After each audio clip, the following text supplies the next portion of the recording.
Kundo sumun suito jambatan do tanpa ruli pakasu tinggi oku. Pasti ramai yang sudah pernah mendengar kemerduan lagu yang berjudul Jambatan Tanpa Ruli yang dinyanyikan dalam bahasa dusun oleh penyanyi tempatan Sabah yaitu John Lusa pada tahun 80-an dahulu. Kembali lagi bersama Story Jung. Diharap semua dalam keadaan yang sehat dan baik-baik saja. Oke guys, apa yang kita akan ceritakan pada hari ini ialah tentang legenda tragis di sebalik pembinaan Jambatan Tanpa Ruli.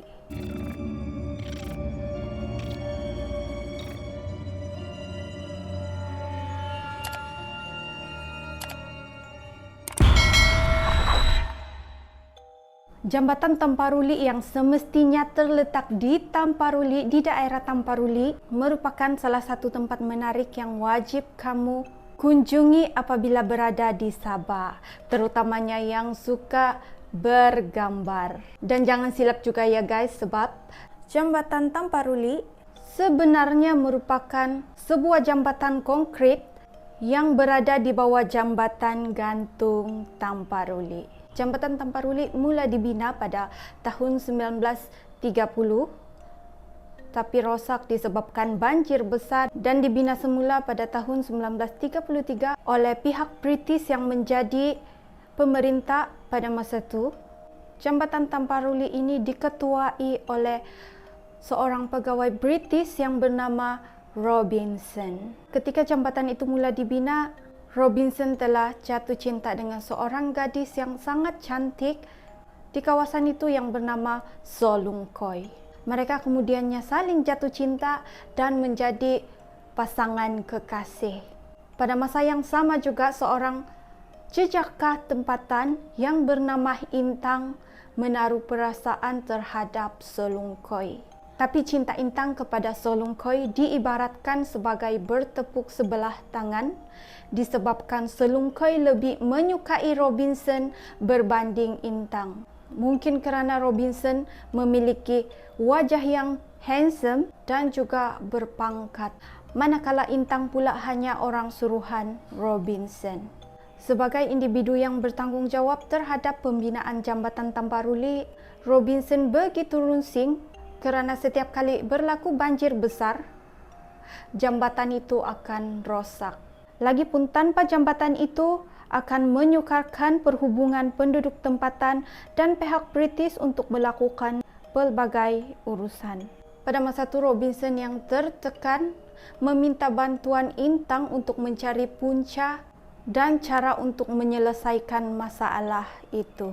Intang yang masih berpegang kepada kepercayaan lama kemudiannya berjumpa dengan Odu-Odu yang merupakan bomoh wanita yang pakar dalam bidang pemujaan. Odu-Odu kemudiannya menyatakan masalah tersebut berlaku disebabkan kononnya Tembuakar iaitu hantu air marah kerana tapak pembinaan jambatan tersebut adalah kawasan tempat tinggalnya. Lalu si Oduk ni pun sarankanlah supaya mengadakan satu upacara untuk menjamu Tembuakar sebagai tanda untuk meminta maaf. Yang peliknya, walaupun sudah dilakukan upacara pemujaan, Jambatan Tamparuli itu masih roboh. Oduk-Oduk pun dengan tidak puas hati berkomunikasi lagi dengan hantu air tersebut dan rupa-rupanya Tembuakar iaitu hantu air tersebut menginginkan korban seorang gadis yang paling cantik di Tamparuli. Intang yang berdendam dengan hubungan Robinson dan Solungkoi menggunakan peluang itu untuk belas dendam. Intang pun hasutlah Robinson untuk menjadikan Solungkoi sebagai korban, memandangkan tiada gadis lain yang lebih rupawan selain Solungkoi. Robinson yang berada dalam dilema memikirkan antara cinta atau kerjaya. Tapi akhirnya Robinson lebih memilih kerjayanya daripada cinta. Pada suatu malam, Robinson dan juga penduduk kampung termasuk Selungkoi berpesta minum tapai, iaitu minuman yang memabukkan, dan dengan sengaja Robinson memabukkan Selungkoi sehingga mabuk teruk, lalu dibawalah Selungkoi di jambatan tersebut dalam keadaan yang tidak sedarkan diri. Apabila Selungkoi tersedar, dia mendapati dirinya sudah diikat dan tergantung pada tali untuk diturunkan ke bawah cerucuk jembatan. Selungkoi pada masa itu yang dalam keadaan takut, rasa dikhianati, sedih, bermacam-macam perasaan, mula menangis dan merayu untuk dilepaskan.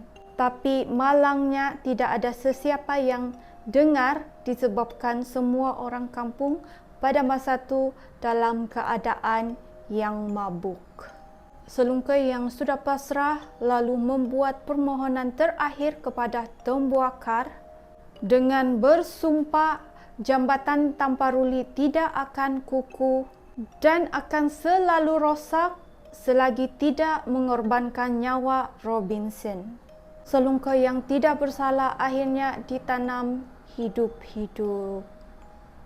Robinson yang sudah mengorbankan kekasih hatinya rasa sangat menyesal dengan tindakannya. Beliau akhirnya membunuh diri di jambatan tersebut, tetapi sebelum membunuh diri, Robinson sempat mengukir nama Selungkoi di atas sebuah plat besi.